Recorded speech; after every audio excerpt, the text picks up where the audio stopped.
తెలంగాణ రాష్ట్రానికి నిజంగా ఇదో షాకింగ్ న్యూస్ అనే చెప్పాలి. రాష్ట్రంలో బాలికల జనాభా చాలా ఆందోళనకరంగా తగ్గిపోతోంది. అబ్బాయిలతో పోలిస్తే అమ్మాయిల సంఖ్య గణనీయంగా పడిపోవడం భవిష్యత్తుపై ఆందోళనలు మొదలయ్యాయి.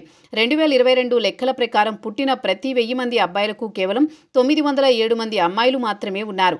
గత 6 ఏళ్లలో ఇదే అత్యంత తక్కువ నిష్పత్తి.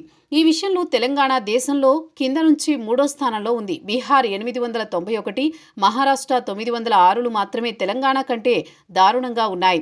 కేంద్ర జనగణన శాఖ విడుదల చేసిన 2022 జనన మరణాల నివేదికలో ఈ వివరాలు స్పష్టమయ్యాయి.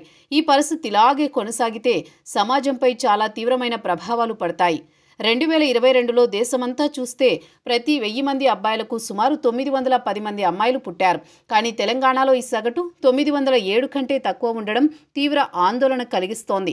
దేశంలో కేవలం నాగాలాండ్ 1068, అరుణాచల్ ప్రదేశ్ 1036, లడాక్ 1027 వంటి 3 రాష్ట్రాలు, కేంద్రపాలిత ప్రాంతాల్లో మాత్రమే అబ్బాయిల కంటే అమ్మాయిలు ఎక్కువగా పుట్టారు.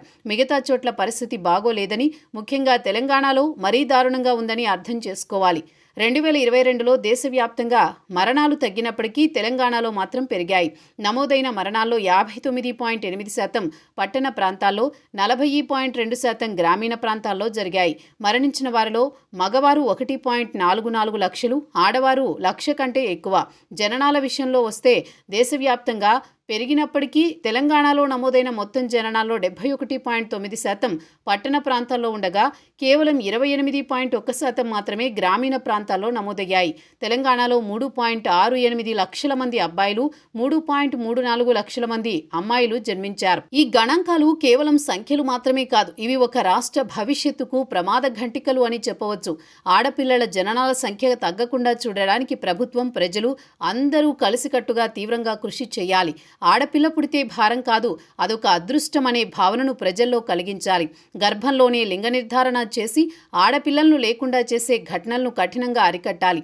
లేకపోతే భవిష్యత్తులో సమాజం ఊహించని పెద్ద సామాజిక సమస్యలను ఎదుర్కోవాల్సి వస్తోంది.